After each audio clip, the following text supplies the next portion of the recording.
Nah, ini pertama bicara tentang siklus ya, siklus operasional perusahaan dagang. Kalau kita lihat secara konseptual, perusahaan dagang itu memang kalau kita bicara bisnis itu darahnya adalah cash ya. Jadi harus ada uang tunai gitu ya. Nah, uang tunai itu untuk perusahaan dagang dibuat apa ya? Mereka biasanya adalah untuk membeli ya barang dagangan gitu ya. Nanti akan masuk ke persediaan, kemudian dari persediaan ini akan dijual gitu ya ke konsumen. Kemudian nanti ditagih ya. Jadi ditagih, kemudian nanti hasil tagihannya itu akan menjadi cash lagi dan cash itu akan kemudian dibelikan lagi barang dagangan ya untuk bisa diproses selanjutnya menjadi satu bisnis. Jadi ini adalah satu siklus gitu ya yang memang kita temukan ya di perusahaan-perusahaan dagang. Jadi ada 3 komponen transaksi kalau kita lihat dari secara accounting itu adalah proses purchases, jadi ada proses pengadaan barang dan jasa gitu ya. Kemudian dari barang dan jasa itu untuk perusahaan dagang memang langsung dijual ya, dijual ke customer. Kemudian biasanya memang bisa secara kredit, bisa secara cash gitu ya. Kalau secara kredit ya kita berarti ada tagihan yang mungkin nantinya kita harus tagih ke customer untuk menjadi cash kembali ya, cash kembali dan ini menjadi darahnya ya di dalam bisnis gitu ya. Kalau ibarat dengan tubuh kita hidup karena ada darah, kemudian di bisnis itu perlu ada cash ini yang harus di-manage dengan baik. Nah, bagaimana laporan keuangan ya untuk perusahaan dagang? Kalau kita lihat tentu ya pertama sekali ya kita melaporkan ya, kalau secara accounting adalah sales kita. Jadi sales kita ini sendiri tentu dari harga ya, harga jual kita kalikan dengan volume yang terjual. Kemudian kita kurangi dengan harga pokok penjualan. Jadi COGS ini adalah harga pokok penjualan. Ini biaya-biaya ya, terutama ya biaya-biaya yang kita keluarkan gitu ya untuk adanya barang ya, barang yang mengadakan barang ya, barang untuk kita nantinya kita jual gitu ya. Nah, kalau untuk service namanya ada cost of service. Jadi service-nya ya, service-nya. Nah, tentunya untuk konsep biaya sendiri itu ada 3 bagian utama yang perlu kita perhatikan adalah bicara materialnya sendiri, kemudian labor gitu ya, dan juga overhead gitu ya. Nanti kita akan lihat lebih dalam mungkin ya di subtopik yang berikutnya. Tapi di sini saya kasih overview-nya. Nah, kemudian dari sales dikurangi dengan HPP, ya, harga pokok penjualan, itu kita bisa dapat laba kotor ya. Laba kotor ini tentu adalah laba yang kita hasilkan ya pada saat kita melakukan jual beli. Nah, kemudian jangan dilupakan kita harus mengurangi biaya-biaya lain ya seperti di sini contohnya adalah biaya upah atau gaji, kemudian kalau kita melakukan periklanan ya biaya iklannya sendiri, kemudian biaya asuransinya, kemudian biaya utilitas ya seperti gas, air, telepon, listrik yang kita keluarkan ya. Kemudian perlengkapan dan perlengkapan ya lebih kepada perlengkapan kantor gitu yang kita pakai. Kemudian biaya depresiasi ya kalau kita punya toko segala macam itu jangan lupa kita depresiasinya kita juga masukkan. Nah, dari situ kita akan dapat namanya laba sebelum pajak. Nah, laba sebelum pajak tentu kita perlu kurangi lagi dengan pajak ya, pajak yang harus dikembalikan kepada negara ya. Seperti UMKM kita tahu 0,5% ya, 0,5% itu kita harus kembalikan ke negara untuk mendapatkan laba bersihnya. Nah, ini komponen di laporan keuangan terkait dengan perusahaan dagang. Nah, kemudian bagaimana kita melakukan pembukuan ya? Pembukuan itu ada 2 sistem tadi sempat saya singgung ya. Ada yang setiap transaksi kita update ya, kita update atau kita perbarui buku persediaan kita atau kita secara periodik ya. Bedanya apa? Bedanya kalau yang perpetual ini dia setiap transaksi kita update. Nah, keuntungannya adalah tentu ya persediaan yang kita catat atau kita simpan itu selalu terupdate. Jadi waktu kita melakukan jual beli ya kita tahu posisi stok kita berapa di tangan kita atau di gudang kita. Nah, kalau yang periodik itu pencatatannya cukup ya di awal tahun dan di akhir dan selama itu ya selama 1 tahun itu kalau ada pembelian kita tulis di akun namanya pembelian. Nah, memang lebih simpel, tetapi agak bahaya karena kita nggak bisa menelusuri barang-barang ya, barang-barang yang yang kita simpan itu ada berapa, dan itu biasanya akan menyulitkan pada saat kita jual dan customer pada saat meminta ke kita itu kita nggak tahu posisinya berapa gitu ya stok di tangan kita. Nah, jadi tapi memang ada kriteria ya. Biasanya memang kalau kita tidak punya waktu dan tenaga dan biaya yang cukup untuk bisa memperbarui akun kita, akun persediaan kita, memang biasanya orang ke periodik ya, periodik. Nah, tapi secara accounting sih sarannya adalah memang perpetual ya, terutama untuk barang-barang atau volume barang-barang yang barang jualan kita yang mahal ya. Yang mahal tentunya kita butuh untuk melihat hari per hari per transaksi supaya kalau ada kejadian kehilangan atau apapun ya, itu kita bisa dengan cepat tahu. Tapi kalau di periodik itu agak agak susah ya, agak susah kita mau tahu itu. Nah, di pembukuan ya, terutama untuk perusahaan dagang itu persediaan-persediaan yang kita beli itu nanti dilaporkan sebagai aset ya. Jadi nanti di laporan keuangan itu di teraca terutama itu akan terlihat ya barang-barang yang kita beli itu kita catat di persediaan. Kemudian waktu kita jual itu akan menjadi HPP, jadi harga pokok penjualan. Nah, itu kita laporkan di laba rugi ya, di laporan laba rugi. Nah, dua sistem ini tentu mengikuti ya flow daripada inventory cost ya dari neraca dan juga laporan laba rugi yang kita highlight di sini. Nah, ini contoh transaksi ya. Coba kalau kita lihat saya akan bahas lebih ke perpetualnya ya.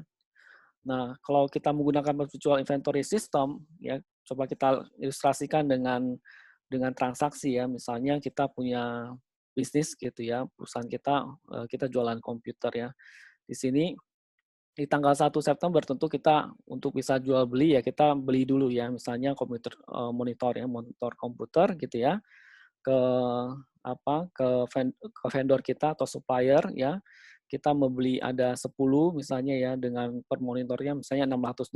Maka in total kita ada 6.000. Tentu ada payment ya, payment termin yang harus kita penuhi ya. Misalnya contoh di sini adalah 30 hari setelah kita beli kita harus melunasi ya hutang dagang kita.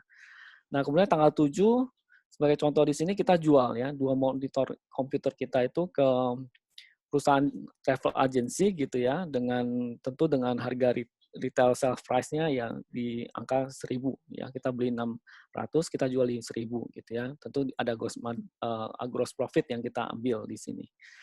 Ya kan dengan total 2.000 kemudian payment-nya juga kita ke customer kita ya. Terutama ini adalah tagihan ya. Tagihannya kita kasih waktu di 30 hari. Nah, kemudian tanggal 1 Oktober, ya 1 bulan kemudian ya kita bayar ya ke supplier, kemudian 1 bulan kemudian sesuai dengan janji ya, sesuai dengan payment due atau tempo ya, yaitu tempo pembayaran, kita terima dari customer kita yaitu travel agency gitu. Nah, bagaimana pembukuan mencatat ya? Tentu pembukuan ya seperti yang Bapak Ibu tahu bahwa itu pembukuan kita catat dengan jurnal ya. Nah, tentu jurnal itu kita buat per transaksi gitu ya. Kalau ada pembelian barang dagangan, kalau kita menggunakan perpetual inventory system, berarti kita catatnya sebagai inventory. Kita langsung catat sebagai inventory. Nah, kalau periodik itu catatnya ke purchase dulu. Baru nanti dipindahin ke inventory inventory atau ke COGS kalau terjual gitu ya. Nah, tapi kalau di perpetual kita langsung ke inventory-nya. Jadi inventory itu makanya kenapa perpetual ini sangat disarankan ya, karena dia akan mengupdate langsung. Karena kita punya kebutuhan juga waktu kita jual beli, kita perlu tahu stok kita masih ada atau belum ya. Jadi informasinya lebih terupdate gitu ya, atau termutakhir gitu ya. Nah, kalau kita membeli, maka kita catat inventory gitu ya pada hutang dagang kita. Ya, nilainya ya senilai yang kita beli. Misalnya tadi 10 ya, monitor komputer dengan per monitornya adalah 600 ya, berarti di 6.000 gitu ya. Jadi debit kreditnya mesti kita pastikan itu sama. Nah, setelah itu pada saat kita jual, tentu waktu jual ya kita harus melakukan penjualan kita ya dengan ya kalau kita menimbulkan adanya piutang gitu ya. Piutang pada penjualan ya, senilai berapa yang terjual. Di sini ada 2 ya, jadi dikalikan dengan 1.000, kalikan dengan harga jual kita 1.000, jadi ada 2.000 gitu ya. Jadi kita punya piutang bertambah 2.000, kemudian dengan pengakuan kita terhadap penjualan itu di 2.000. Nah, kemudian jangan lupa pada saat kita melakukan penjualan, kita harus melakukan namanya HPP. Jadi cost of goods sold atau HPP, ya harga pokok penjualannya kita, ya kan. Nah, kalau kita ada jual 2, berarti 2 monitor itu ya kita kalikan dengan waktu kita belinya berapa, yaitu 600 ya. Jadi 1.200, kemudian kita tambahkan itu sebagai biaya gitu ya, biaya atau HPP tadi, harga pokok penjualan gitu ya. Nah, kita di inventory-nya kita harus kurangin 2 ya. Jadi 6.000 tadi tentu sudah berkurang ya. Berkurang berapa? Berkurang 1.200. Nah, itu nanti stok on hand-nya atau kita katakan di tangan kita punya persediaan berapa, ya kita langsung bisa tahu ya. Jadi tinggal dikurangin aja saja ya, 6.000 kita kurangin 1.200 ya. Jadi ada 4.800 yang tersimpan di gudang, sehingga waktu kita melakukan jual beli kita tahu oh stok kita ada stok atau belum ya. Jadi nggak perlu kita hitung-hitung dulu gitu ya, tapi langsung dari catatan kita udah tahu. Jadi waktu customer tanya kita masih ada stok atau belum, ya kita bisa langsung tahu. Nah, itulah keuntungan dari virtual inventory system. Nah, kemudian pada saat pembayaran bagaimana? Pembayaran berarti ya kita lihat ya, kita kemarin beli berapa ya, hutang dagang kita berapa, misalnya 6.000 di sini, ya kita bayarnya dengan cash ya 6.000. Jadi jurnalnya adalah hutang dagang pada cash ya atau uang tunai kita ya, atau kas ya, dalam bahasa Indonesia akunnya nama kas ya. Itu kita keluarkan 6.000. Nah, kemudian kalau kita dapat pelunasan dari customer kita, maka cash kita bertambah ya, atau kas kita bertambah 2.000. Kemudian tentu piutangnya kita harus clearkan ya, 2.000 atau kita kurangin ya 2.000 karena dia sudah melunasi ya. Nah, dari situ ya di perpetual inventory system dan periodic inventory system tentunya itu mensyaratkan kita ya tiap tahun ya pada saat kita sudah melakukan melalui transaksi tadi ya. Misalnya transaksi itu kita putar ya dari bulan ke bulan, maka di akhir tahun ya paling tidak sekali kita melakukan namanya physical count atau stock of name ya, yang paling paling sering kita dengar adalah stock of name. Berarti apa itu stock of name? Adalah satu kegiatan ya kita melakukan pemeriksaan secara fisik ya barang kita di gudang ya. Karena kan kita pegang catatannya ya kan. Nah, catatan itu kan kita perbaharui ya.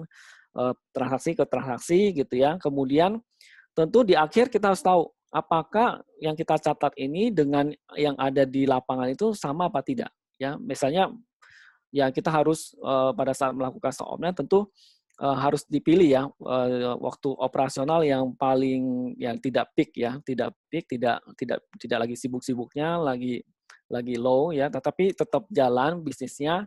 Nah, mulai di situ kita hitung satu persatu gitu ya, dari item-item yang kita ada di persediaan itu kita harus cek gitu ya. Nanti tentu akan kelihatan ya. Sebagai contoh di sini di catatan kita itu kita punya 72.200 misalnya ya tadi ya, kita jualan komputer peralatan komputer gitu ya.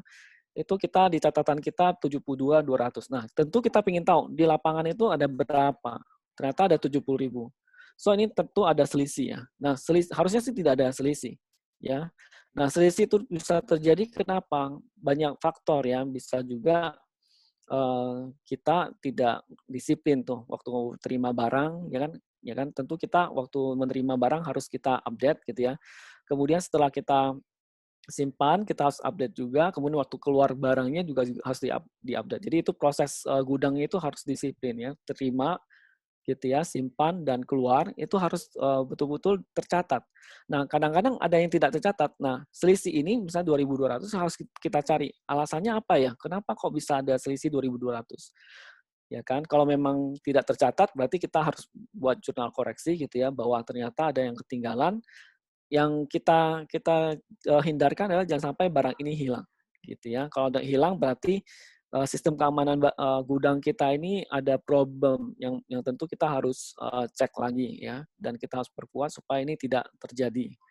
Nah, seperti itu. Nah, kalau memang sudah semuanya dicek segala macam dan kita confirm bahwa ini hilang gitu ya, tentu kita harus akukan ini sebagai loss kita gitu ya. Nah, kalau ini terkait dengan jual beli, tentu kita harus tambahkan ke HPP kita. Jadi HPP kita akan kita tambahkan ya untuk kita keluarkan ya, inventory itu 2.200 kita keluarkan, dikurangin supaya nanti sama dengan fisiknya.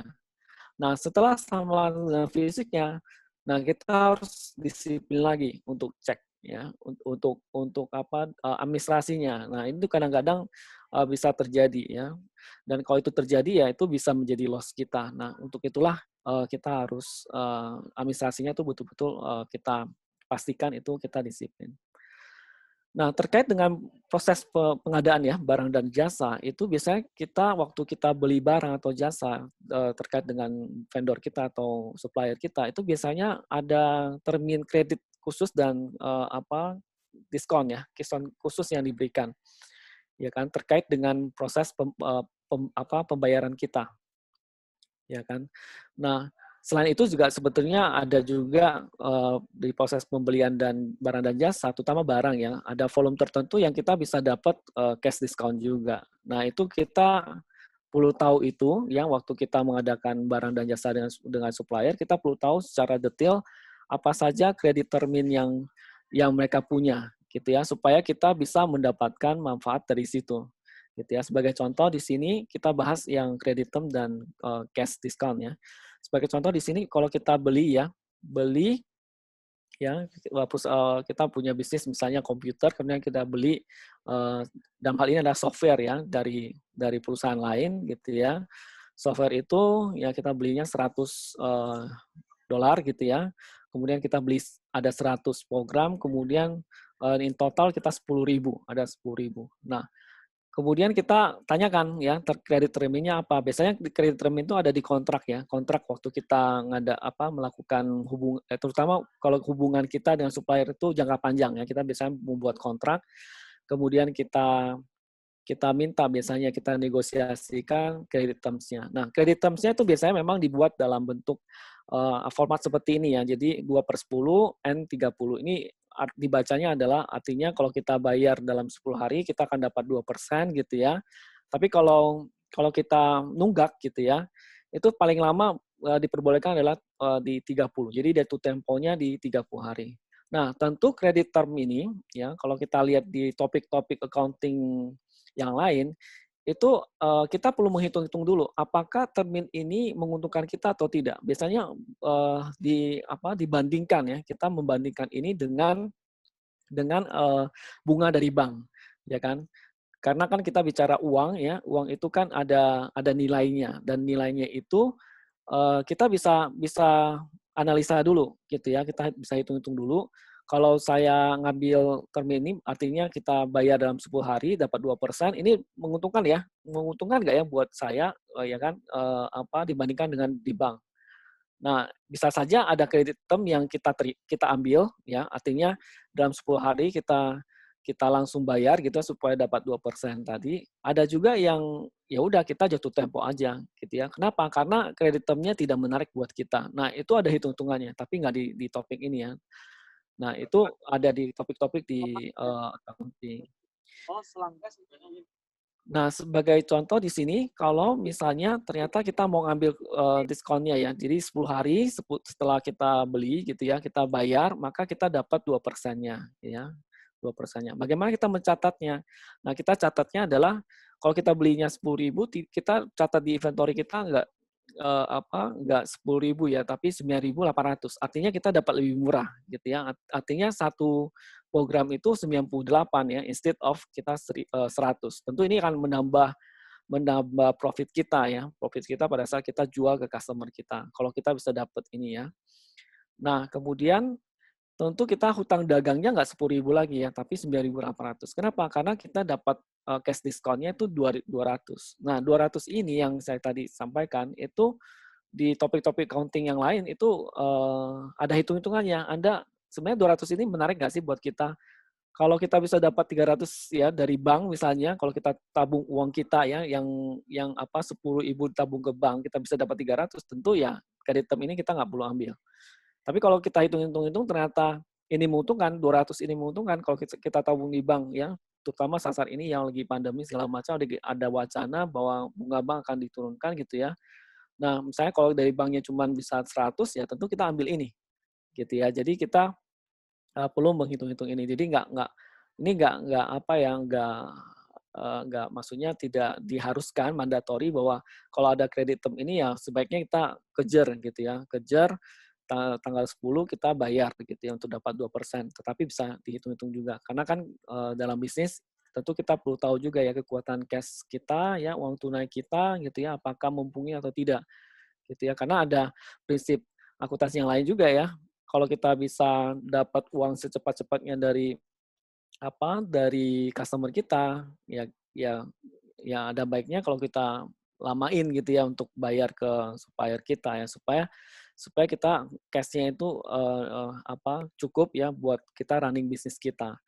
Nah, itu semua harus dipertimbangkan lah. Pokoknya paling tidak kita harus pertimbangkan itu semua, kita harus hitung-hitung dulu mana yang terbaik. Karena bicara bisnis kembali itu adalah seni ya. Dan kalau kita lihat keilmuannya, itu setiap keilmuan itu akan memberikan terms and condition-nya. Jadi kondisinya ini, maka kita akan pilih ini, kondisi ini akan dipilih ini, itu untuk pengetahuan kita, tapi waktu kita jalanin ya kita harus bijak.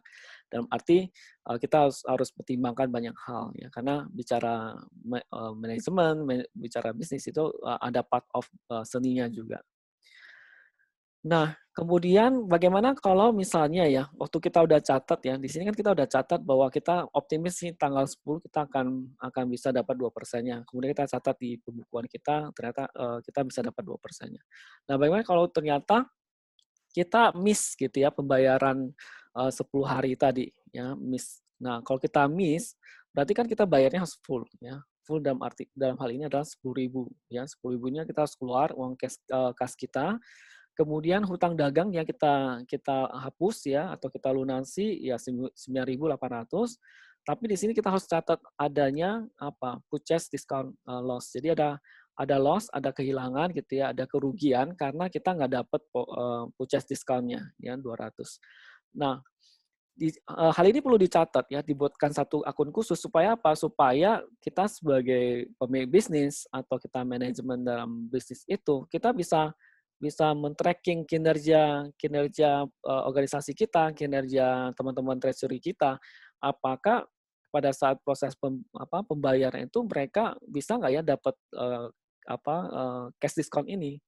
Kalau ini semakin tinggi berarti kan proses kita membayar utang dagang kita itu kan tidak begitu bagus, gitu ya. Kalau kita lihat idealnya sih harusnya ini nol ya, tidak ada gitu ya. Artinya semua pembayaran pas. Tapi kan kita juga nggak tahu ya.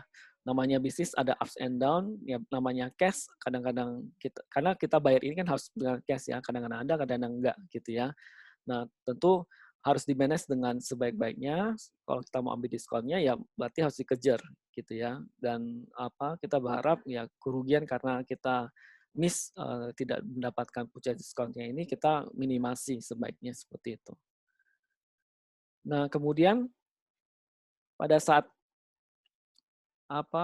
kalau sudah seperti itu ya, jadi kita catat ya, kita catat tentu. Nah, ini ya metode yang kedua. Tadi metode yang pertama kita bicara kita optimis lah ya ngambil cash discount-nya. Nah, yang di sini adalah kita bicaranya bahwa kita mau catatnya ya udahlah catat full-nya ya, full dari pembelian kita. Misalnya pembelian kita adalah 10.000 tadi, ada 100 program dengan $100 per program. Kita catat semua dalam persediaan kita 10.000, kemudian hutang dagang kita 10.000. Nah, pencatatannya seperti ini. Jadi persediaan pada hutang dagang itu nilainya 10.000. Kita langsung catat aja ke pembukuan kita.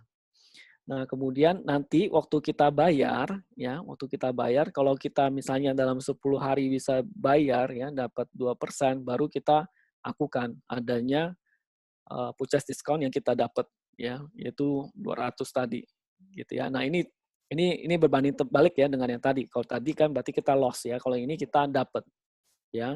Semakin tinggi ya kalau kita bisa dapat purchase discount ini, makanya semakin bagus ya proses pembayaran kita. Artinya kita bisa ngejar ya, ngejar masa di mana supplier atau vendor itu memberikan diskon buat kita. Nah, kemudian dalam proses pengadaan barang dan jasa, terutama barang ya, itu kadang-kadang kan kita waktu beli, kan kita harus cek ya, benar nggak sih, benar barangnya, benar speknya, benar kualitas yang kita inginkan, dalam waktu yang pas nggak ya, atau apa, kita bicaranya jatuh tempo, apa, yang kita butuhkan saat kita butuhkan barangnya sampai atau apa. Nah, kadang-kadang kan ada juga kejadian ternyata itu tidak memuaskan ya atau tidak memenuhi kriteria tadi. Karena namanya proses kita pengadaan itu tentu kita ada speknya kan. Ada QCD lah ya bahwa mutunya harus pas, kemudian cost-nya sama gitu ya, dan kemudian delivery tepat waktu ya kan, kemudian speknya juga pas ya. Kadang-kadang enggak. Ternyata barangnya rusak atau apa reject. Nah, itu kita harus pastikan juga waktu diskusi dengan supplier kita waktu proses pengadaan, memungkinkan nggak ya barang-barang yang ternyata tidak memenuhi persyaratan kita yang sudah kita bahas di awal itu dikembalikan itu ya. Nah, itu perlu ya. Nah, itu perlu kita catat ya kinerja daripada supplier untuk apa? Untuk nanti di proses pengadaan itu kita bisa melakukan ya, beberapa perusahaan mencatat itu supaya apa? Supaya kita bisa memberikan evaluasi kinerja ya, kinerja daripada supplier kita. Apakah dia bagus atau biasa saja atau dia jelek ya. Buat beberapa perusahaan kalau dia baik itu kita bisa perpanjang ya hubungan kontrak kita dengan supplier tersebut. Tapi kalau dia tidak baik itu biasanya ada dua pilihan yang kita bisa lakukan ya. Pertama adalah kita kita cut dia gitu ya, kita nggak beli lagi dari dia, kita cari supplier yang lain, seleksi lagi supplier yang lain, atau kita bantu dia untuk dikembangkan ya. Sebagai contoh misalnya di Toyota ya, mereka ada program pengembangan supplier gitu ya. Kenapa itu dilakukan? Karena mereka melihat bahwa ya mereka di Indonesia gitu ya, tentu mereka perlu komponen-komponen dari Indonesia gitu ya, karena di pemerintah juga menuntut adanya lokal konten. Nah, mau tidak mau ya mereka kembangkan gitu ya, kembangkan suppliernya. Nah, itu juga bisa kita lakukan gitu ya. Kalau memang kita melihat supplier ini masih bisa dikembangkan, ya kita bikin program bersama untuk dikembangkan gitu ya. Nah, kalau kita bicara secara accounting ya, kalau barang itu ada yang kita perlu kembalikan, maka catatnya bagaimana? Tentu yang kita lihat berapa yang kita kita kembalikan ya. Sebagai contoh di sini harga programnya 100, kemudian tadi ya misalnya kita dapat diskon ya 2%, jadi kita kalikan 98% gitu ya, dikalikan dengan 5. Jadi ada 490 yang kita kembalikan. Kalau kita kembalikan berarti inventory kita keluarkan. Kita keluarkan, kemudian hutang dagangnya kita juga kurangi ya. Jadi jurnalnya adalah hutang dagang pada persediaan gitu ya, senilai 490 gitu ya. Jadi hutang dagangnya bisa berkurang 490, kemudian persediaannya juga akan berkurang 490. Nah, ini kalau kita kembalikan ya. Nah, bagaimana dengan terkait transportasi ya. Kadang-kadang kan waktu kita beli itu kan ada kondisinya ya. Ada yang sifatnya dia loko, jadi kita kita ke supplier ngambil barangnya ya kan, atau gitu ya, atau dia yang kirim sampai ke tempat kita. Nah, biaya transportasinya tentu kita lihat ya, kalau kita kita apa, transportasi yang kita yang keluarkan itu, kita bisa mengakukan itu menjadi, biaya ya, inventory kita. Jadi masuk dalam satu paket di inventory kita gitu ya.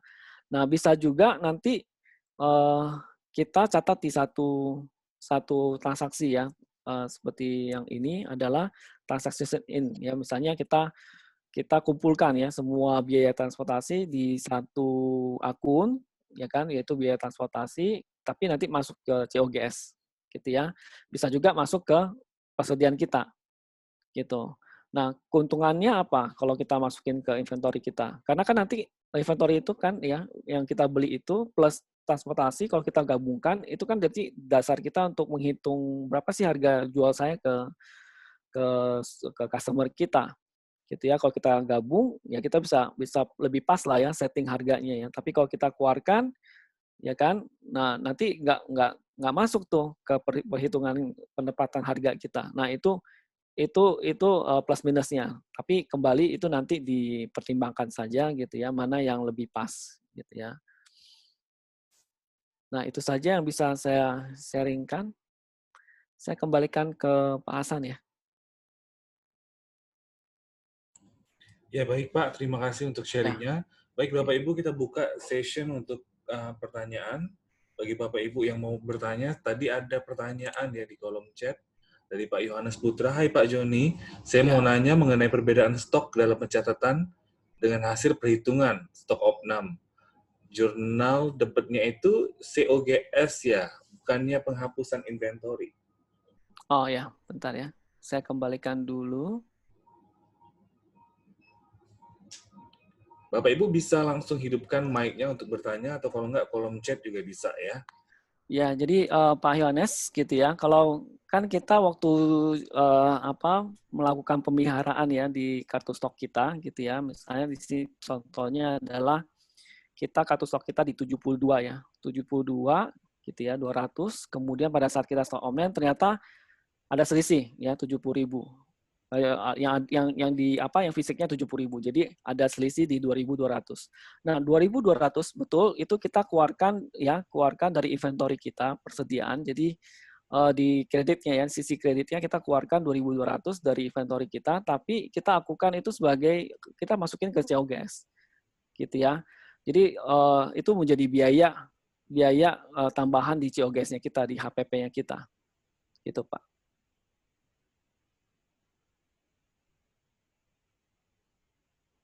Ya, jadi debitnya itu memang COGS. Jadi debit itu COGS atau HPP. Karena HPP itu kan biaya ya. Kalau kita masuk dalam laporan keuangan, itu kan di neraca itu akunnya ya. Kalau kita bicara akunnya itu kepalanya itu kepala 5 ya. Kepala 5 itu kategorinya adalah biaya. Kalau biaya bertambah itu di debit. Ya, makanya kenapa kalau jurnal kan kita nulisnya adalah debit kredit kan. Nah, debitnya adalah di COGS. Jadi dia bertambah 2.200 gitu ya.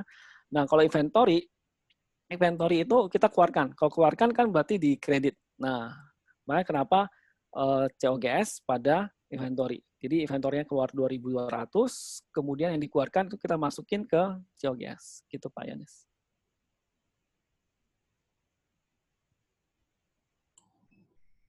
Di chatting juga masih Ya, ada ini lagi Pak, oke. silakan Pak Joni ya. Ya, oke. Ya Pak, jadi gini, biaya general dan admin itu gini Pak. Jadi kalau kita lihat laporan keuangan ya, laporan keuangan kan bicaranya sales dikurangi dengan COGS, kita dapat GP gitu ya, atau laba kotor. Nah, laba kotor itu kita kurangin dengan selling ya, general admin expenses, ya kan. Nah, sales dikurangi dengan COGS itu kan kita ngurangi barang yang kita jual ya, barang dagangan yang kita jual. Nah, barang dagangan yang kita jual untuk mendapatkan laba kotor. Nah, laba kotor itu harus ya istilahnya untuk mendapat bersihnya itu harus kurang lagi dengan selling dan admin gitu ya. Nah, jadi selling dan admin itu sebenarnya biaya-biaya ya, general admin ya, itu biaya-biaya yang kita keluarkan dalam upaya kita untuk menjual barang itu. Jadi misalkan marketing ya, upaya-upaya kita untuk menjual barang itu dan juga supportingnya misalnya office-nya segala macam, semua biaya office segala macam itu masuk ke general admin. Jadi selling and general admin gitu ya. Itu biaya-biaya masuk ke sana. Nah, sementara karena inventory itu adalah bicara barangnya, itu kalau dia ada selisih tetap harus masuk ke COGS gitu ya, harus kita masukin ke COGS. Nah, sebenarnya gini, ada dua sih pilihan Pak Yohanes. Bisa Bapak masukin ke COGS atau Bapak akukan itu sebagai loss gitu ya, loss. Tapi secara keuangan sih, secara accounting sih kita biasanya sih masukinnya ke COGS gitu ya. Nah, selisih itu, makanya kenapa selisih itu kita harus cek dulu, Pak. Kalau memang selisih itu ternyata ini ya, Pak, misalnya selisih 2.200 ini ternyata adalah terjual, tapi karena adminnya tidak tadi ya, tidak disiplin mencatat, ya udah kita bikin koreksi saja gitu ya.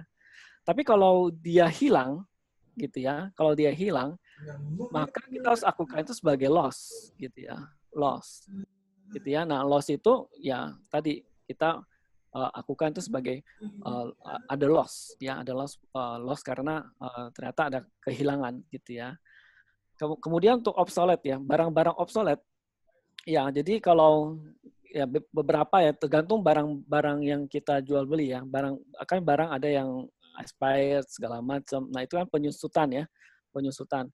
Nah, kalau itu semuanya terkait dengan jual beli kita ya, tergantung usaha kita ya, izin usaha kita. Kalau kita memang perusahaan dagang, itu barang-barang obsolete, barang-barang yang kita katakan menyusut gitu ya, ada kan yang sifatnya juga menyusut, cair, misalnya kita jualan barang yang cairan ya, itu menyusut segala macam volumenya, itu semua karena dia dalam proses jual beli ya terkait langsung ke barang, itu kita masukin ke COGS gitu ya, ke COGS. Jadi itu menjadi HPP kita. Itu Pak yang bisa saya sharekan. Jadi kalau barang yang expired itu semua COGS ya? Nah, ke COGS karena dia terkait itu Bu, terkait dengan barang dagangan kita ya. Jadi masuk ke COGS kita. Jadi nanti dia akan mengurangi, sifatnya memang pada akhirnya akan mengurangi GP kita ya, laba kotor kita. Gitu. Pak, tanya Pak. Ya Bu Yani. Nah, tadi kan dibilang bahwa kayak obsolete segala itu kan masuk ke COGS ya. Jadi Ya. patokannya selama ini pada waktu kita melakukan harga selling price, itu kan berdasarkan COGS. Ya, betul. Ya. Kadang-kadang pada waktu di dalam operationnya itu kan sering Pak yang ada obsolete, ada barang-barang yang itu segala. Jadi pada waktu akhirnya margin yang sudah kita tetapkan sebetulnya kan kadang-kadang reduce nih Pak. Betul. Ya itu dampaknya sih Bu Yani. Akhirnya dampaknya ya. Jadi gimana Pak? Maksudnya apakah kita harus melakukan allowance tertentu ataukah kita harus ngitung sebetulnya sudah dimasukkan mengenai itunya Pak? Certain level di mana COGS-nya tuh kita naikin berapa persen gitu perlu nggak? Karena kadang-kadang kan gitu Pak. Jadi misalnya kita udah tetepin margin misalnya 10%, tapi dengan banyaknya hal-hal misalnya dari sales-nya yang transportasi cost-nya naik atau apa gitu tuh jadi cuma 1% gitu loh Pak. Ya memang kalau kita bicara ini ya obsolete atau kadaluarsa segala macam itu memang secara accounting itu tetap harus dimasukin ke COGS Bu. Dan memang akhirnya kan kita ngelihat bahwa ini wah kita kegerus nih, kita punya laba kotor ya.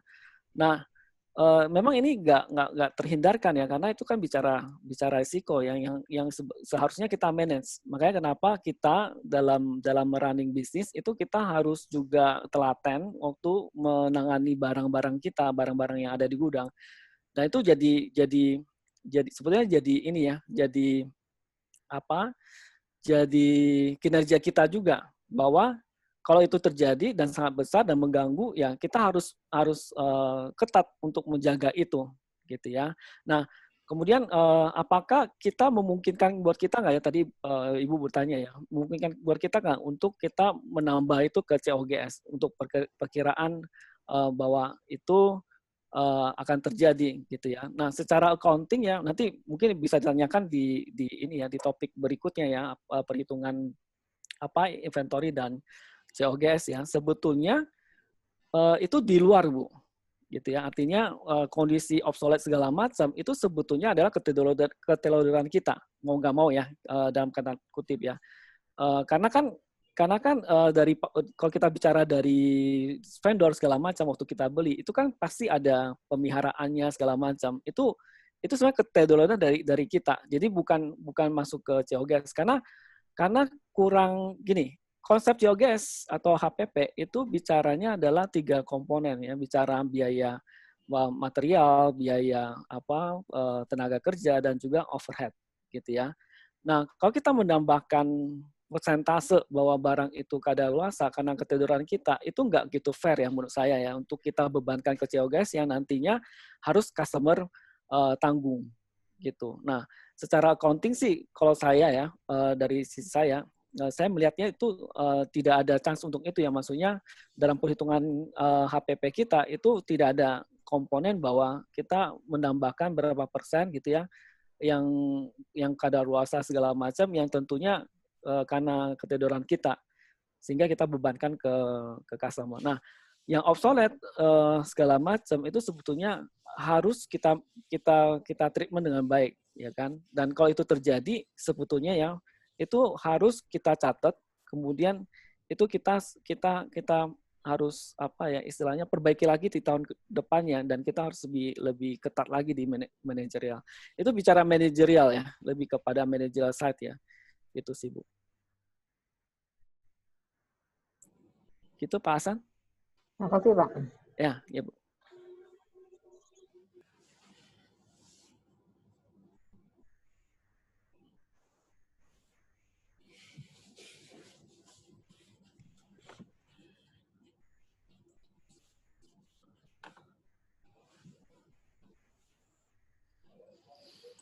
Oke, Pak Hasan, ada lagi? Pak Joni, saya Oh mau ya, tanya, Pak. oke. Ya, Bu. Ini berhubungan dengan COGS, Pak. Ya. Itu kan tadi ada slide Bapak, itu COGS itu kayak biaya transportasi bisa dimasukkan ke COGS. Ya, betul. Kalau misalnya dimasukkan ke COGS, bagaimana kita tahu itu harga yang benar-benar harga dari vendor, maksudnya harga aktualnya Pak, harga barang itu sendiri dari vendor, jadi harga aslinya gitu loh Pak. Ya.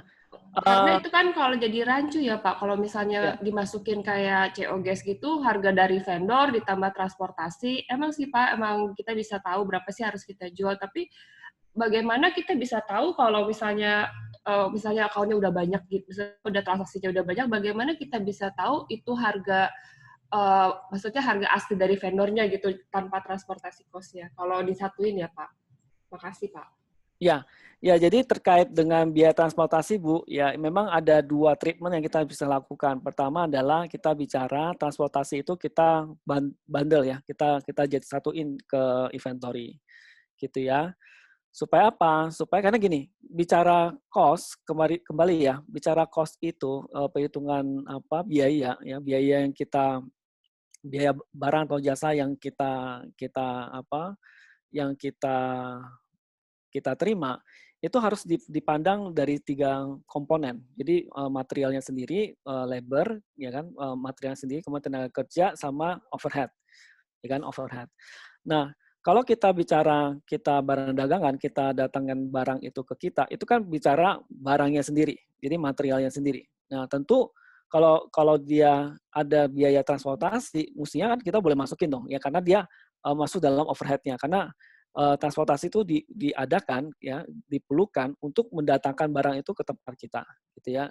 Nah, kemudian kita bundle menjadi satu untuk kita charge ke customer sehingga customer juga terbebani ya, bukan hanya barangnya tapi juga biaya transportasinya itu juga dia harus tanggung gitu ya. Tapi memang tadi ya Ibu merasa bahwa ini kalau kita kumpulkan semua nanti akan bias, artinya saya nggak bisa tahu dong barang dagangnya itself gitu ya, barang dagangan itu sendiri berapa gitu ya kalau saya gabung gitu ya. Nah, itu sebenarnya Ibu bisa melakukan treatment yang kedua yaitu tadi transportation in.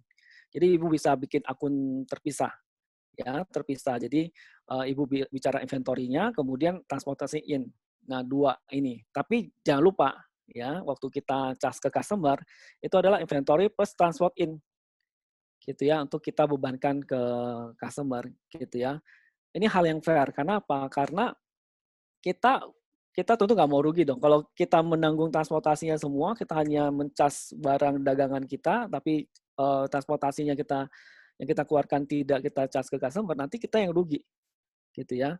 Kalau kita udah rugi di HPP gitu ya, bagaimana laba kotor yang kita dapat itu bisa membiayai operasional kita. Karena kan kita masih harus kurangi ya biaya operasional kita. Nah itu nanti akan apa bahaya di situ. Bahaya nanti kita nggak punya kemampuan untuk membiayai biaya operasional kita. Kalau kita transportasi in pun kita tanggung.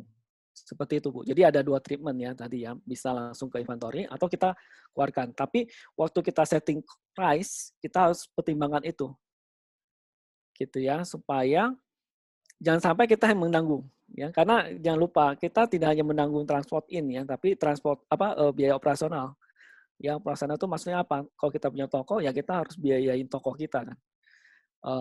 Sewanya kalau kita sewa. Tapi kalau kita nggak sewa, kita punya, ya kita ada depresiasinya kan. Nah itu harus dihitung gitu, ya kan. Kemudian ada utilities gas, listrik, air, telepon yang kita harus keluarkan juga, gitu. Itu ya Bu Del ya. Kembali ke Pak Hasan. Baik Bapak Ibu, ada lagi yang mau ditanyakan? Sorry, ada lanjutannya. Oh ya. Jadi berarti kalau kayak transportation cost ini bisa dimasukkan ke COGS material, labor, sama overhead ya berarti ya? Bisa ya? Ya, dia overhead, ya. Overhead Masukan dari ya? dianggap sebagai overheadnya kita. Gitu. Berarti kalau COGS itu semua cost barang-barang yang kita beli ya, termasuk semua biaya buat mendatangkan itu barang gitu, Pak? Iya, iya. Kalau biaya itu 3 kan, Bu. Jadi materialnya sendiri, barangnya itu sendiri. Kemudian kalau ada tenaga kerja yang menghandling, ya kita masukin ke situ gitu ya. Dan juga kita bicara overhead-nya. Itu kita bundling menjadi satu gitu ya. Overhead itu apaan, Pak? Overhead itu biaya itu lebih ke pabrik ya, ke pabrikan. Kalau barangnya, pastinya ini raw material ya. Ya, jadi kalau kita bicara kita mendatangkan barang raw material, kita perlu tenaga kerja untuk mengkonvert jadi barang jadi, maka kita harus tambahkan. Jadi biaya material, biaya tenaga kerja, kemudian overhead itu pabriknya, biaya untuk menghidupkan pabriknya. Gitu ya. Tentu kalau kita menghidupkan pabrik ya kita butuh gas, listrik, air gitu ya. Nah, itu masuk ke situ, kemudian butuh juga misalnya kalau kita bicara material langsung dan tenaga langsung kan berarti ada material tidak langsung, material tidak tenaga kerja tidak langsung. Nah, itu juga ditambahkan ke overhead. Itu overhead pabrik. Nah, itu kalau kita bicara pabrikan. Ya, pabrikan. Nah, kalau untuk barang dagangan sebetulnya hanya 2 ini sebetulnya ya. Barangnya sendiri ya kan yang kita beli dari supplier plus transportnya. Gitu. Karena kalau kita bicara tenaga kerja itu sebenarnya lebih ke bagaimana kalau tenaga kerja itu kan yang kita adakan ya kalau di perusahaan dagang adalah menjualnya kan. Nah, itu masuk ke operasional. Gitu, Bu. Jadi kalau untuk perusahaan dagang ya kita ada HPP-nya ya, adalah barang dagangannya itu sendiri plus transportasi sebagai overhead-nya gitu ya. Nah, tenaga kerja kenapa nggak dimasukin? Karena kan tenaga kerja yang kalau di perusahaan dagang kan tidak menambah nilai tambah ke barang yang didagang kan, dagangan kan. Kalau nggak menambah barang value di barang dagangan, itu nggak bisa kita masukin ke HPP. Kita masukinnya ke operasional justru. Kenapa? Karena kalau di perusahaan dagang itu kan hanya datangin barang, kemudian jual. Dan barang itu tidak mengalami perubahan. Nah, kalau barang itu mengalami perubahan, itu udah konsepnya pabrikan. Nah, kalau pabrikan boleh HPP-nya tambah lagi biaya tenaga kerja gitu ya. Dalam arti untuk mengkonvert ya barang material itu menjadi barang jadi. Gitu Bu. Jadi kalau kita di dagang ya kita hanya di barang dagangannya itu sendiri, berapa yang kita beli dari kayak tadi ya contoh-contoh transaksinya dari supply-nya berapa. Kalau ada transport yang kita tanggung gitu ya. Kadang-kadang transport ada yang ditanggung oleh supplier. Tapi kalau kita ditanggung oleh kita, maka kita boleh tambahkan gitu ya untuk sebagai harga pokok penjualan nanti kita tambah margin kita untuk kita cas ke customer kita gitu. Terima kasih Pak Joni. Ya. Saya kembalikan ke Pak Hasan ya, Pak. Baik Pak Joni, terima kasih untuk sharingnya ya. Ya. Bapak Ibu, sepertinya kita harus close dulu untuk sesinya Pak Joni. Pak Sorry Joni Pak Joni, ada itu summary ada nggak? pertanyaan terakhir. Oh, terakhir, iya, silakan ya. Ya, boleh. Itu yang dari Pak Yohanes ya. Itu juga kebetulan saya juga kan UMKM ada pajak final. Ya. Nah itu benar gak itu? Yang di chat tuh ada pertanyaannya. Oh, di chat ya. Bentar ya, Bu. Oke.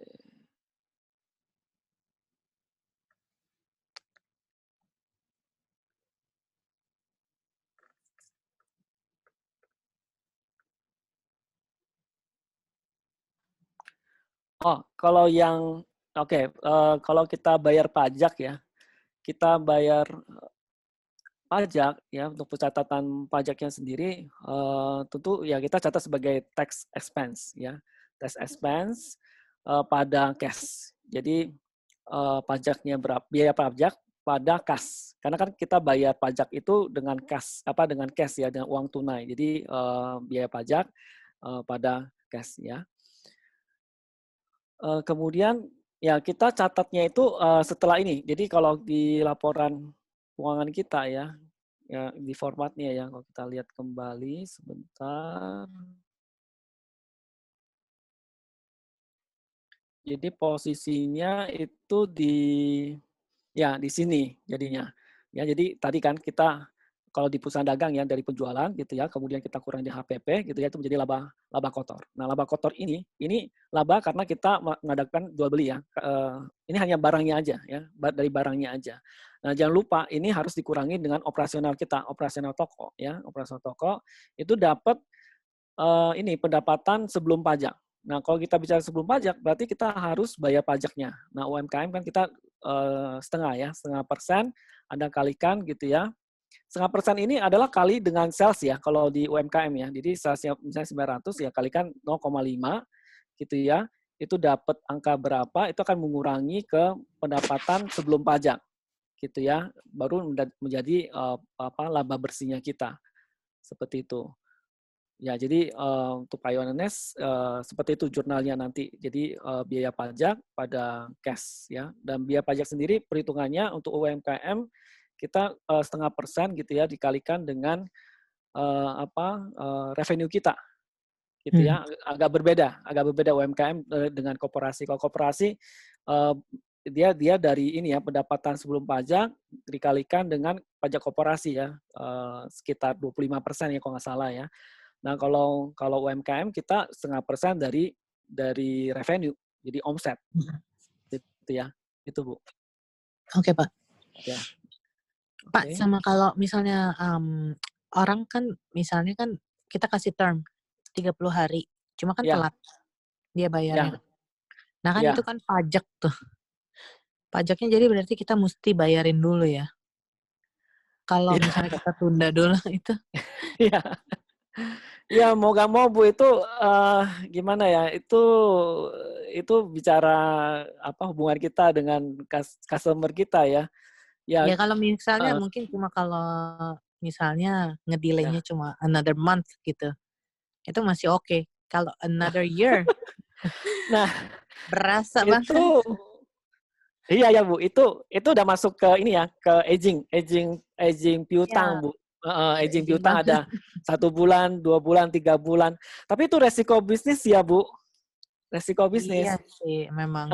Jadi memang mau tidak mau ya, karena di perusahaan manapun ya, kalau saya lihat juga itu problem. Iya. Kalau dia udah 1 bulan, itu biasanya udah masuk ke aging kan. Nah mau gak mau ya udah kita manage. Makanya kalau di keuangan. Kalau transaksinya mungkin 100.000 ya oke lah ya 10%-nya. Itu yang PPN ya Pak yang berasa banget. Kalau yang 0,5% kan ya oke lah. Gitu. Tapi yang PPN-nya itu yang berasa kan.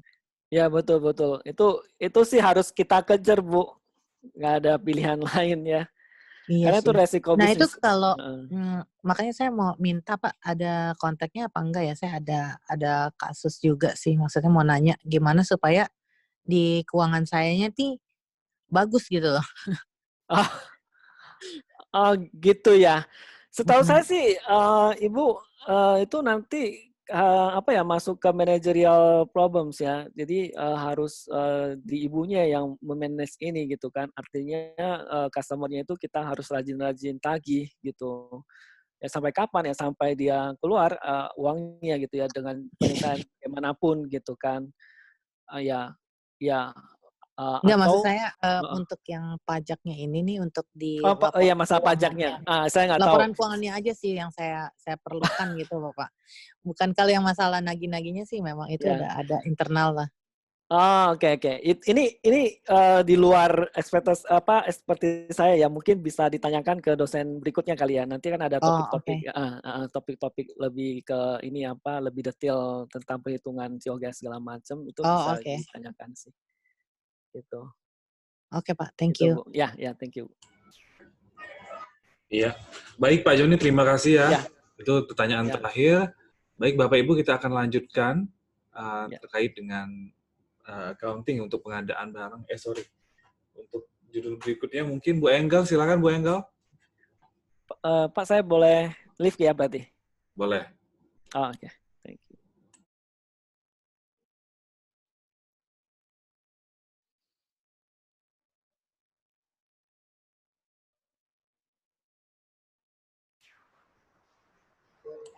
Iya.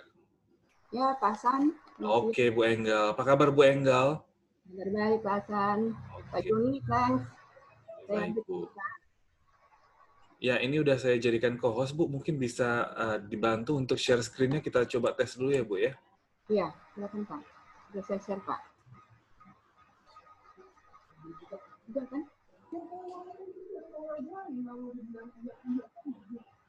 Bukan di share.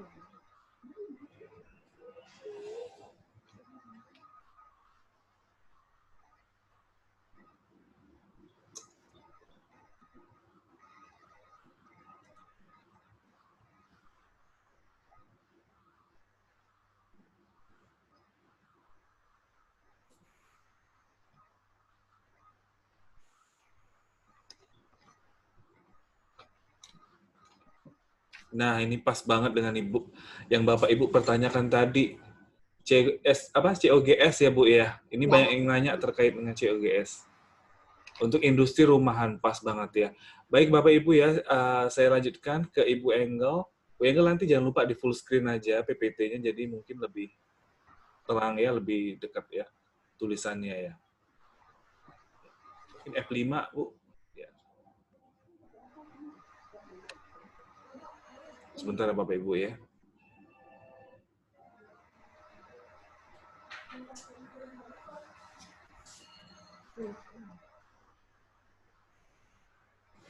Ini sedikit overview aja buat Bu Engel bahwa teman-teman kita di sini telah menjalani usaha ya Bu ya, dan sudah melakukan pembukuan terhadap usahanya seperti itu. Kalau dari pertanyaannya sih banyak udah pengalaman di UMKM dan udah punya pembukuan yang jelas seperti itu ya.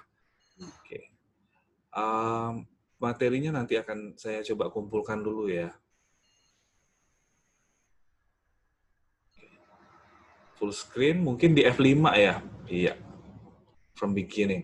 Thank you, Bu Engel. Silakan ya, waktu dan tempat saya persilahkan. Semuanya. Halo, teman-teman UMKM. Selamat siang.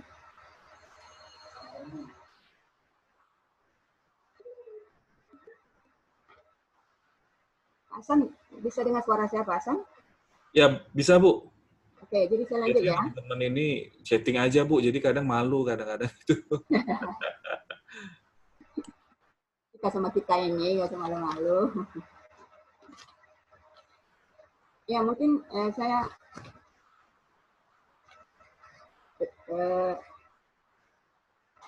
mulai pendahuluan dikit ya, Bapak Ibu ya.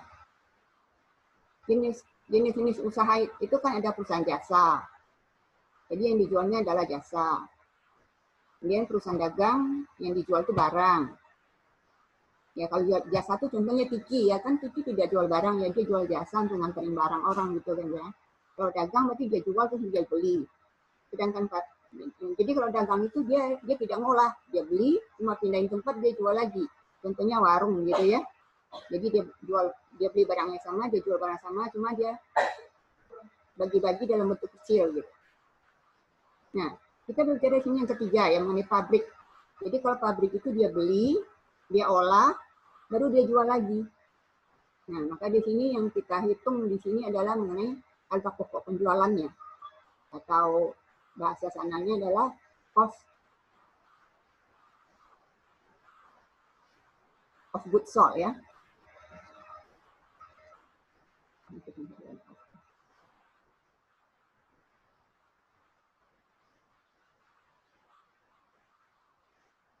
Jadi kita di sini menghitung dalam pabrik.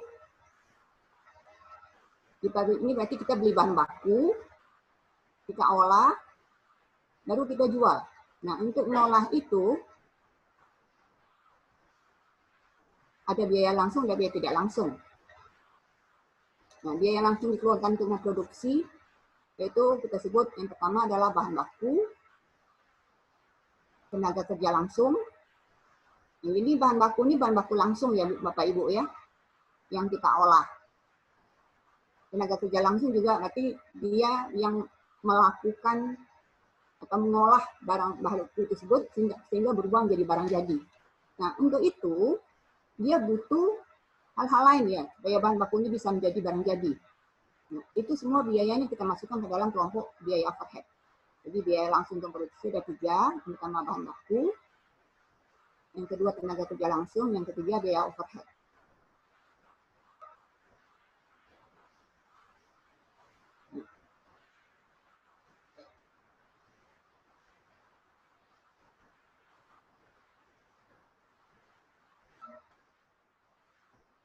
Manfaat kita menentukan, kenapa kita perlu menentukan harga pokok penjualan atau biasa kita sebut sehari-hari harga pokok gitu ya.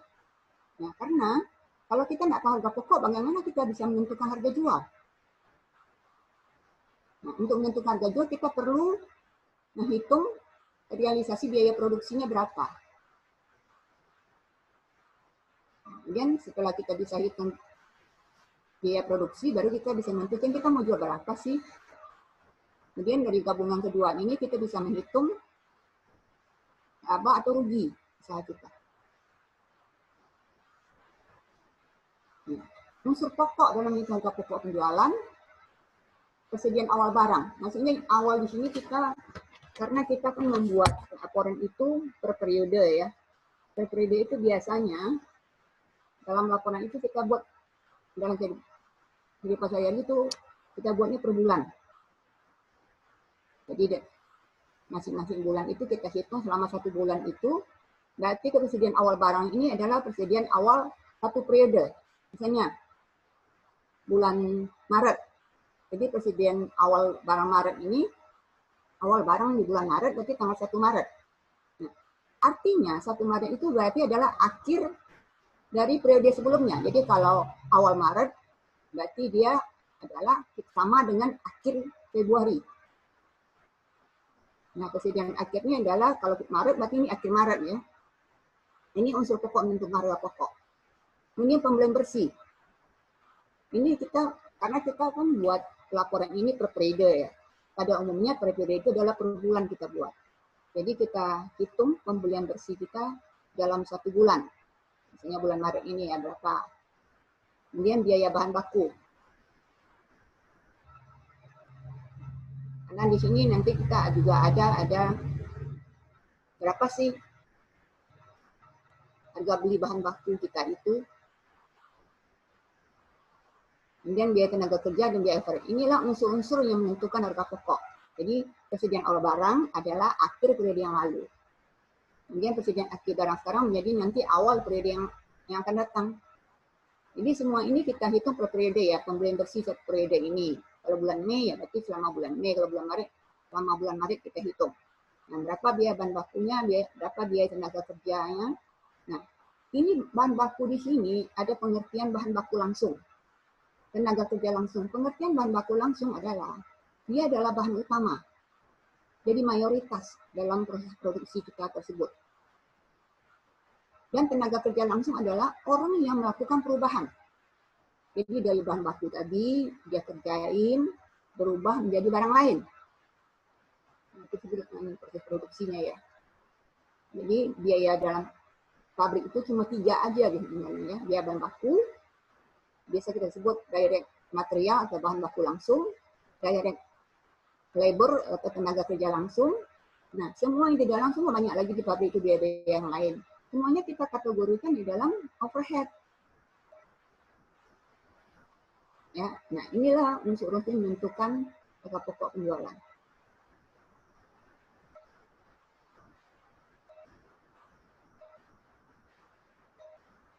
Kemudian overhead tersebut ada 3 unsurnya, yaitu biaya bahan tidak langsung,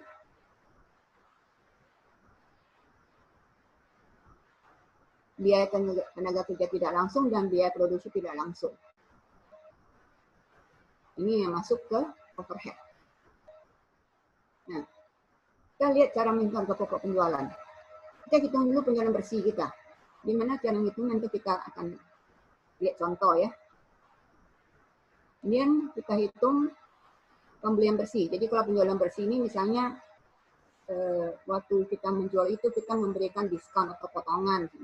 Maka yang kita hitung penjualannya adalah penjualan yang netnya.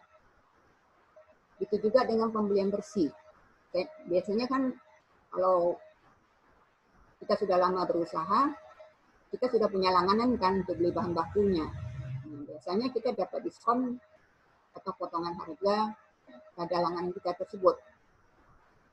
Jadi yang kita ambil di sini adalah yang bersihnya aja. Kemudian kita hitung biaya produksi penjualan. Ini kriteria cara menghitungnya. Dari penjualan bersih, kita bisa hitung biaya produksinya, maka kita bisa menghitung laba. Contoh. Ya, karena untuk MK ini, saya ambil contohnya sederhana ya. Misalnya awal Maret, persediaan tepung kita pas 50.000. Kita beli lagi bahan bakunya 15.105.000. Berarti kan stok barang kita menjadi 15.555.000 kan? Karena kan di awal ini dibeli.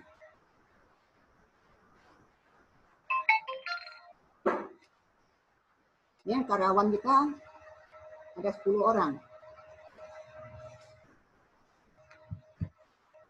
Total gajinya 15.850.000. Ada biaya overhead. Biaya overhead ini adalah bahan baku tidak langsung, tenaga kerja tidak langsung.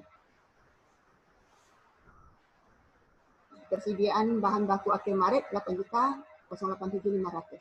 Nah, kita mau hitung nih, berapa sih harga pokok penjualan kita? Kita hitung dulu berapa sih bahan baku yang digunakan. Cara menghitungnya adalah ini tahap pertama ya. Saldo awal bahan baku, kita tambah pembelian bahan baku. Jadi ini per bulan ini ya, atau per periode ini. Ini pada akhir bulan atau akhir periode kita hitung saldo kita berapa sih bahan bakunya masih sisa, kita kurangi. Karena kan belum kita pakai, nggak boleh kita hitung sebagai biaya kita. Nah, contohnya, saldo awalnya 50.000. Dia beli dalam bulan ini 15.105.000. Kemudian masih ada sisa pada akhir bulan 8.807.500. Maka bahan baku yang kita gunakan adalah 7.467.500.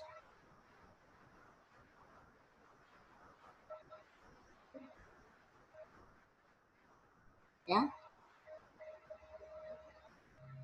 Kemudian kita hitung biaya produksi. Biaya produksi adalah bahan baku yang digunakan ditambah biaya tenaga kerja langsung tambah biaya overhead. Jadi kita lihat ya.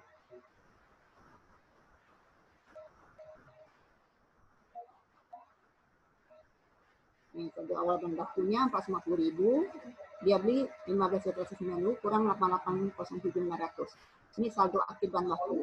Maka inilah bahan baku yang kita gunakan dalam periode ini. Ini tahap pertama, pemakaian bahan baku. Nah, bahan baku di sini pengertiannya adalah bahan baku utama ya. Jadi yang tidak utama kita masukin nanti di overhead. utama di sini berarti jumlah unit yang kita pakai besar dan harganya juga mayoritas. Itu tahap pertama. Kemudian angka kedua kita hitung biaya produksi. Biaya produksi adalah bahan baku yang digunakan tambah biaya tenaga kerja langsung tambah biaya overhead. Nah, ini biaya bahan baku tadi kan kita pakai. Ini biaya gaji bagi karyawan yang mengerjakannya.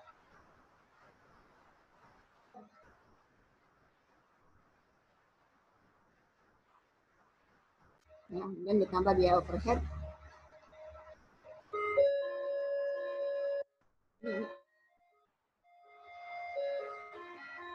Ini tambah ya.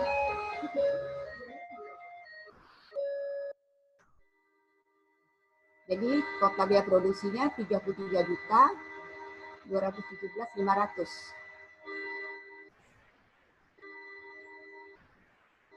Ini unit harga produksi adalah total biaya produksi dengan masa awal persediaan barang dalam proses produksi kurangi saldo akhir persediaan barang.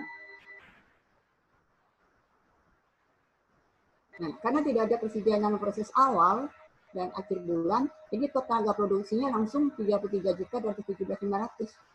Maka kita dapat harga pokok penjualan kita 33.217.000. Nah, kalau yang kita produksi itu menghasilkan kerupuk 250.000, berarti biaya harga pokok kita satu unit adalah 33.217.500 bagi 250.000. Nah, harga pokoknya adalah 132,87 per unit, jadi per satu. Ini angka ketiga pokok produksi ya. Nah, kalau kita jual harganya 600 per buah, dikurangi dengan biaya kita tadi 132, maka kita laba per unit adalah 413,13 ya. Jadi laba penjualan periode ini setelah dikurangi HPP adalah penjualan 250.000 kali 600. Kan dapatnya 150.000.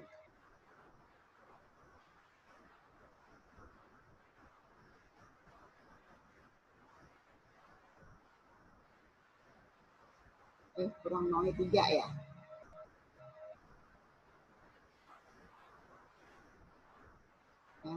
Kemudian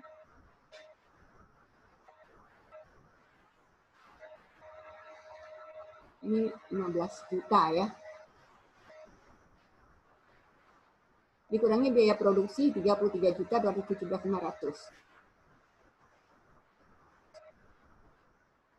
Ini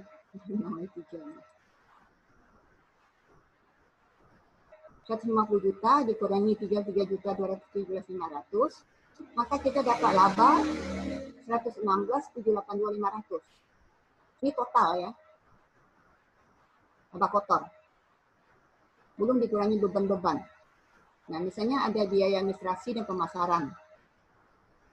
Kalau biaya administrasi dan pemasaran 10 juta, maka laba yang kita peroleh adalah 116.782.500 kurangi 10 juta, dapat 106.782.500.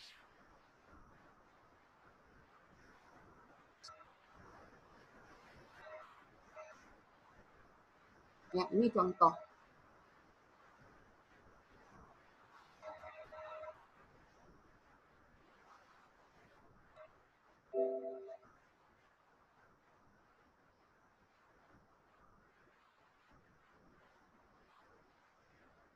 Oke, sampai di sini ada tanyain.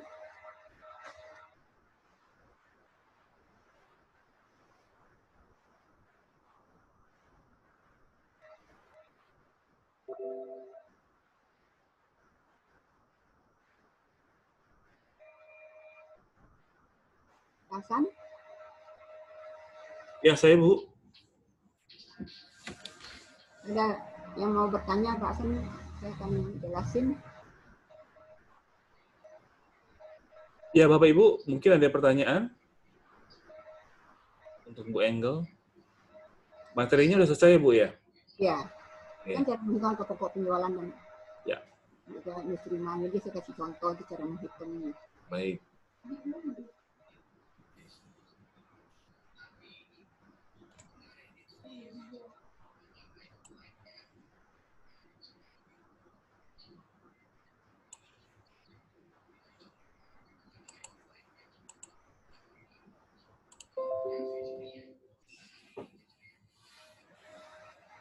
Kalau tidak ada pertanyaan lagi, mungkin kita bisa akhiri aja untuk sesi ini.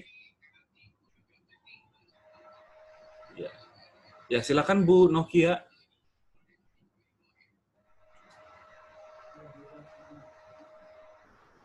Oh, enggak, oke.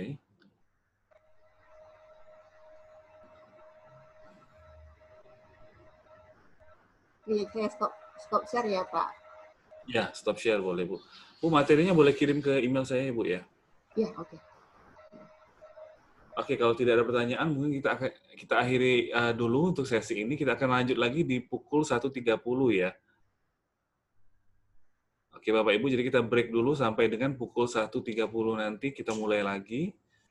Jadi setelah ini tidak ada kelas, mungkin Bapak Ibu bisa join di kelas lainnya ya, yang Pak Wisnu sudah sebarkan. Kita close dulu, mungkin silakan Bu, ada summary Bu? Ya. Ada closing? Oke, kalau ada pertanyaan mungkin ada yang bisa saya bantu.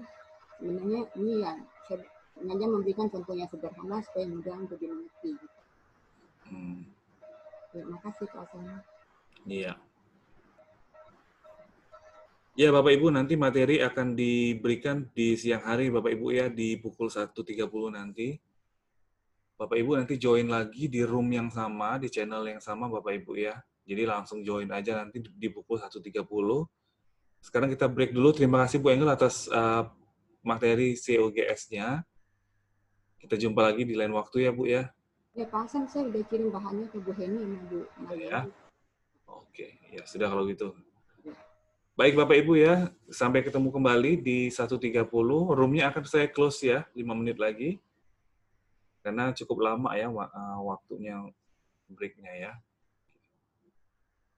Yang materi Pak Joni bisa, nanti saya mintakan ke Pak Joninya ya. Oke. Selamat siang Pak Hasan, apakah ia bisa? Nanti saya akan mintakan ya.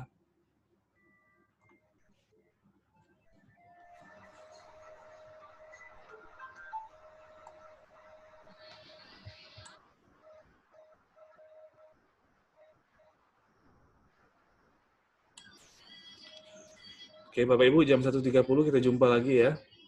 Saya close dulu. Jam 1.30 akan saya bagikan link materinya ya. Terima kasih.